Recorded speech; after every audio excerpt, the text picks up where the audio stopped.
Top load washing machine, ang problema, pumapatak-patak ng ganyan ng tubig. Magdamag. Kahit hindi ginagamit o kahit naka-turn off yung washing machine.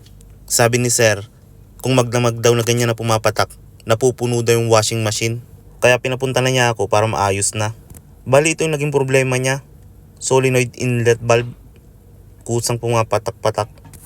Sabi ni kabayan, naku gabi na, magagawa po ba ngayon? May mabibilan po ba tayong parts? Sabi ko po sa kanya, base po sa kwento niya sa WhatsApp, yun na po naisip kong problema. Yun po, may dala tayong kamukhang kamukha niya. Madami pong uri ang inlet valve, mahigit 10. Depende din po sa brand, kung alternating current po ba or direct current. Mga 5 to 10 minutes lang po natin ginawa. Kasi po pagdating natin, alam na natin kung anong kukuti-kuti natin at kung ano yung papalitan o anong i-check natin. Kahit naman po ganun lang natin kabilis ginawa, meron din naman po yan na 3 months warranty, lalo na dun sa parts na pinalitan natin. Dito ay chinek na natin. Wala na po siyang tulo, hindi na po siya tumatagas. Sa mga magagaling po na magko-comment na sasabihin, pwede naman pong i-repair yung inlet valve. Bakit papalitan agad?